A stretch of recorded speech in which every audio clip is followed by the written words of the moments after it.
नमस्कार, आप देख रहे हैं साइकोलॉजी शिक्षा हिंदी यूट्यूब। मैं हूं अवधेश, स्वागत करता हूं आपका। मनोविज्ञान के मोस्ट इंपॉर्टेंट क्वेश्चन सीरीज को आगे बढ़ाते हुए अब हम लोग अगले प्रश्न पर बात करेंगे। साथ ही अगर आप इस चैनल पर नए हैं तो प्लीज चैनल को सब्सक्राइब करें और वीडियो को लाइक करें। साथ ही साथ कमेंट में बताएं कि आपको यह व्याख्यात्मक परिचर्चा कैसी लग रही है। तो प्रश्न है, किसी समस्या के सही समाधान के मार्ग में जो विचार आड़े आते हैं वे सृजनात्मक चिंतन के उस चरण में धीरे धीरे लुप्त हो जाते हैं। यह कौन सा चरण है? यह प्रश्न स्टेप्स ऑफ क्रिएटिव थिंकिंग से बना हुआ है, जिसमें जब हम किसी समस्या का समाधान कर रहे होते हैं तो अनेक तरह के बाधाएं उसके समाधान में आती हैं। तो सृजनात्मक चिंतन के कुछ स्टेप्स हैं, कुछ चरण हैं जिसके आधार पर हम समस्या का समाधान करते हैं। ऐसे 4 चरण हैं: प्रिपरेशन, इनक्यूबेशन, इल्यूमिनेशन और वेरिफिकेशन। तो आप देखेंगे कि जो ऑप्शन है मूल्यांकन, पुनर्विचार, दीप्ति और परिपाक। तो मूल्यांकन तो बहुत अंत का चरण होता है, तो जहां पर सारे समस्या का समाधान हो जाता है, ये नहीं हो सकता। पुनर्विचार नहीं हो सकता है। दीप्ति जो कि इल्यूमिनेशन होता है, यानी कि अचानक जो सूझ की बात करते हैं, अचानक किसी समस्या का समाधान हो जाना।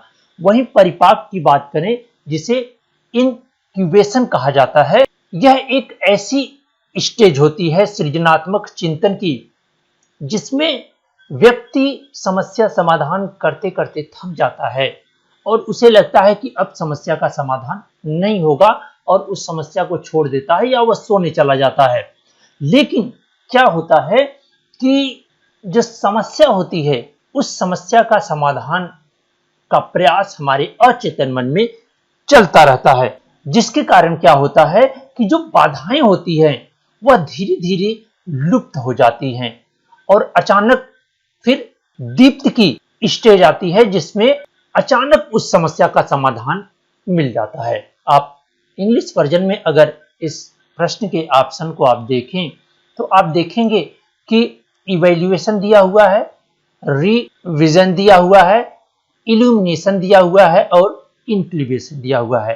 तो अवश्य ही जो इसका ऑप्शन होगा इनक्यूबेशन होता है, यानी कि ये तीसरी अवस्था होती है। सॉरी, ये दूसरी अवस्था होती है, ये तीसरी अवस्था होती है। तो अवश्य ही जो इसका ऑप्शन सही हो रहा है वो ऑप्शन सही होगा परिपाक। अगले प्रश्न की बात करें तो निम्नलिखित में से कौन सी युक्तियां स्मृति को सुधारने में सहायता नहीं करती हैं? यानी कि स्मृति को सुधारने की या स्मृति को उन्नत बनाने की कई विधियों की बात की गई है, जिसमें से स्मृति संकेत का उपयोग करना, यानी कि जब हम किसी चीज को याद करते हैं तो उसको कूटबद्ध करते हैं, यानी एक किसी संकेत का प्रयोग करते हैं, कोडिंग करते हैं, तो अवश्य ही यह क्या होती है? सहायक होती है। अवरोध को कम से कम करना, हम जब अवरोध को कम करते हैं तो वह भी हमारी स्मृति को सुधारने में सहायक होती है। वहीं जन अधिगम की बात करें, व्यापक रिहर्सल, अगर हम बार बार किसी चीज का रिहर्सल करते हैं तो उससे भी हमारी स्मृति क्या होती है? सुदृढ़ होती है। तो अवश्य ही आप देखेंगे कि जो आपका ऑप्शन सही हो रहा है वो ऑप्शन कौन सा सही हो रहा है? सी, यानी कि जन अधिगम, मास लर्निंग एक ऐसा ऑप्शन है जो स्मृति को सुधारने में सहायक नहीं है। आइए अगले प्रश्न की बात करें तो सुस्पष्ट या घोषणात्मक स्मृति में निम्नलिखित में से कौन से प्रकार की स्मृति सम्मिलित है? यानी कि यहाँ पे स्प्लिट या डिक्लेरेटिव मेमोरी की बात की जा रही है। एक्सप्लिसिट और डिक्लेरेटिव मेमोरी को आप जानते हैं कि इसके मुख्य रूप से 2 पार्ट होते हैं। एक को कहा जाता है एपिसोडिक मेमोरी और दूसरे को कहा जाता है सेमेंटिक मेमोरी। तो आप देखेंगे कि ऑप्शन जो दिया हुआ है, ऑप्शन दिया हुआ है प्रक्रिया मूलक स्मृति, यानी कि प्रोसीजरल मेमोरी दिया हुआ है। तो आप जानते हैं कि प्रोसीजरल मेमोरी एक ऐसी मेमोरी होती है जो नॉन डिक्लेरेटिव मेमोरी होती है, अघोषणात्मक स्मृति होती है। हम उसे घोषणा या बता नहीं सकते, उसको कह नहीं सकते, उसको हम करके दिखा सकते हैं, यानी कि वह उसे प्रक्रिया में लाकर दिखा सकते हैं। जैसे कार चलाना, साइकिल चलाना, आप उसको क्या कर सकते हो? क्रिया कर बता सकते हैं, न कि उस स्मृति को आप बयां कर सकते हैं। तो वहीं दूसरी बात करें, एपिसोडिक मेमोरी, जो कि घोषणात्मक स्मृति का पार्ट ही हमने पहले ही बताया, तो यह तो इसमें सम्मिलित है, सेमेंटिक भी सम्मिलित है और ऑटोबायोग्राफिक भी सम्मिलित है। तो इस तरह से ये तीन ऑप्शन सम्मिलित है, और जो स्मृति सम्मिलित नहीं है वह क्या है, प्रक्रिया मूलक स्मृति। अब कूट के आधार पर आप देखें तो 2 और 3 और 4 किसमें है, तो आप देखेंगे कि जो ऑप्शन है वो ऑप्शन आपका सही हो रहा है सी। आइए अगले प्रश्न पर बात करें। तो अगला प्रश्न है अभिकथन तथा कारण वाले प्रश्न हैं। हम सूचना को बहुत शीघ्रता से संसाधित और जटिल कार्यों को तेजी से और ठीक ठीक संपन्न कर सकते हैं। जाहिर सी बात है, हम अपने मस्तिष्क का प्रयोग करके समस्याओं का, जटिल से जटिल समस्याओं का हम समाधान कर लेते हैं, वो भी तेजी से कर लेते हैं, यह बात सही है। वही बात करें कि ऐसा क्यों होता है, मस्तिष्क सूचना को क्रमिक रूप से संसाधित करता है। तो अगर हम कहें कि मस्तिष्क जो है वो जो भी सूचनाएं होती हैं वो उसको एक सिस्टमैटिक ढंग से ही संसाधित करता है, तो ये भी बात सही है। लेकिन क्रमिक रूप से संसाधित करना यह नहीं कहता है कि वह कार्य तेजी से करेगा। तो इस आधार पर अगर आप देखें तो अभिकथन और तर्क दोनों सही है, लेकिन जो तर्क है वो अभिकथन की क्या है, व्याख्या नहीं कर रहा है। तो इसलिए आप देखेंगे कि ए और आर दोनों सत्य है, परंतु आर ए की सही व्याख्या नहीं है, और आपका ऑप्शन जो सही होगा वो सही होगा बी। अगले प्रश्न को बात करें तो सूची फर्स्ट को सूची सेकंड से मिलान करना है। सूचना को अस्थायी से ज्यादा अस्थायी स्मृति और अस्थानिक स्मृति में बदलना। ध्यान दीजिएगा, यहां पर मस्तिष्क की कुछ क्षेत्रों को दिया गया है सूची सेकंड में, और सूची फर्स्ट में कुछ कार्य दिए हुए हैं उससे रिलेटेड।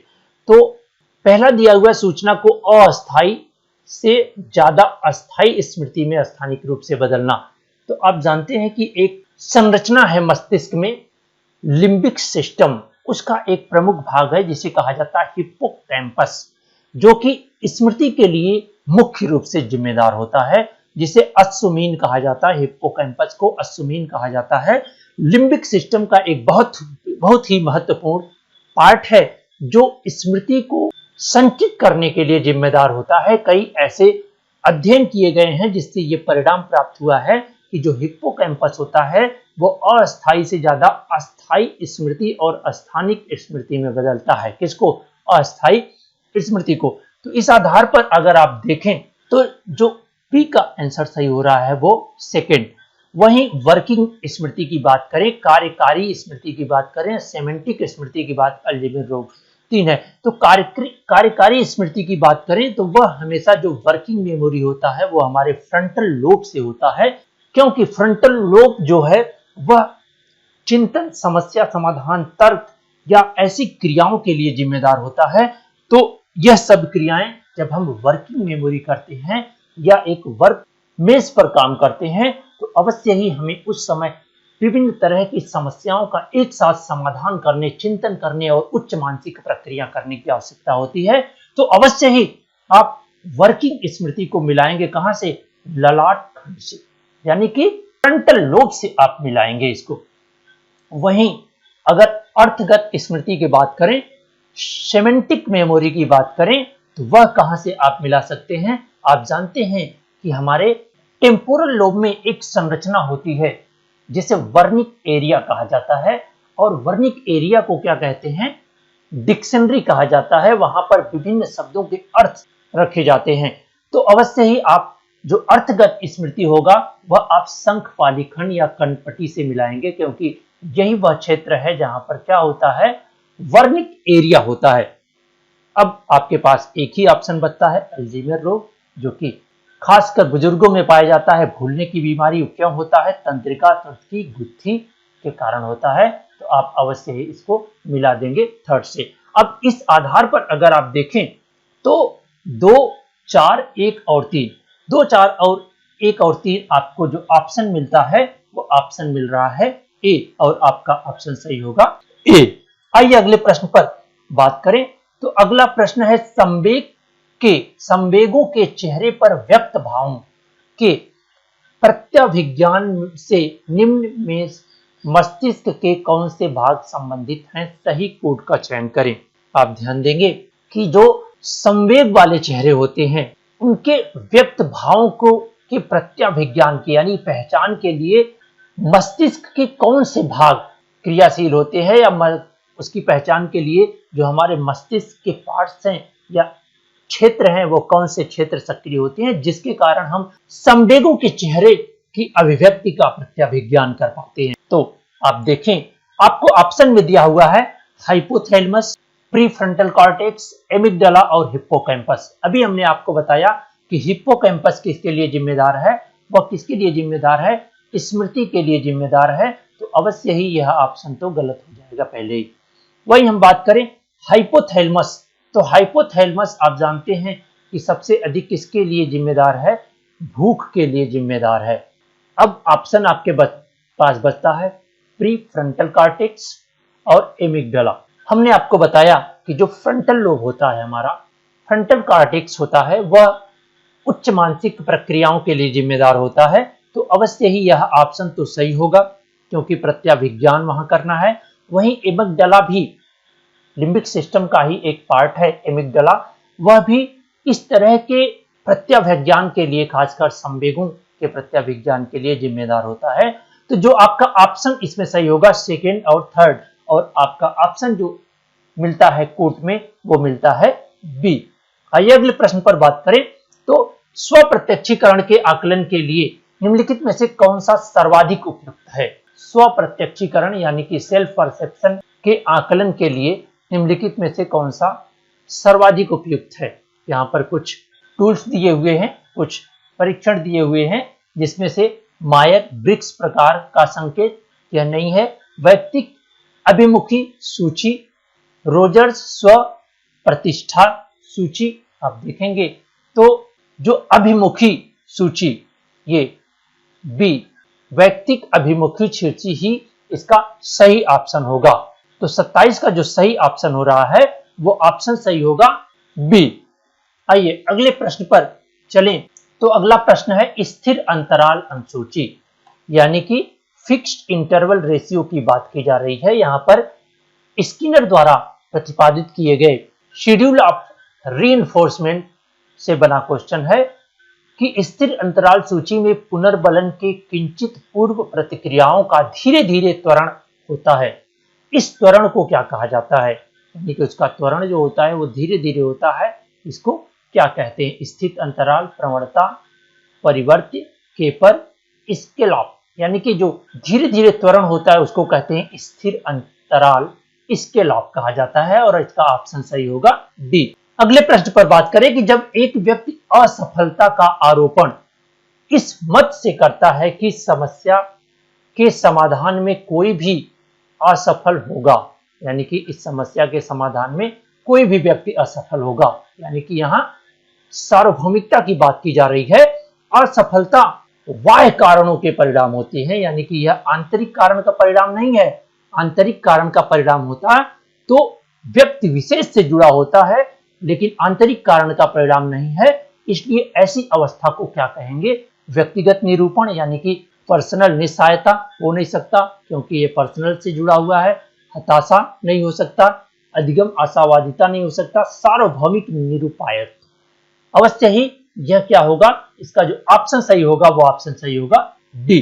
आइए अगले प्रश्न और इस सीरीज के अंतिम प्रश्न पर हम बात करें, जो अभिकथन और कारण वाले प्रश्न है। हमारे चेहरे की अभिव्यक्ति हमारे सांवेगिक अनुभव को प्रभावित करती है। जाहिर सी बात है कि जो हमारे चेहरे की अभिव्यक्ति होती है वह प्रभावित करती है, सांवेगिक अनुभव को प्रभावित करती है। वहीं तर्क क्या कह रहा है कि संवेग भाव अभिव्यक्ति में हमारे चेहरे की मांसपेशियों पर हमारा पूर्ण ऐच्छिक नियंत्रण होता है। तो ऐच्छिक नियंत्रण नहीं इन सबों पर होता है, ये पूरी तरह से गलत होगा। तो इस आधार पर आप देखें तो आपका जो ऑप्शन सही हो रहा है वह ए सही है और आर गलत है, तो वो मिलेगा आपको सी में, और आपका ऑप्शन सही हो रहा है वो सी। हमें उम्मीद है कि आपको इन प्रश्नों पर व्याख्यात्मक परिचर्चा मिली होगी। आप कमेंट करके अवश्य बताएं कि आपको यह व्याख्यात्मक परिचर्चा कैसी लग रही है, और इसे और भी बेहतर बनाने के लिए आपके द्वारा क्या सुझाव दिए जा सकते हैं। आपका यह वीडियो व्याख्यान देखने के लिए बहुत बहुत धन्यवाद।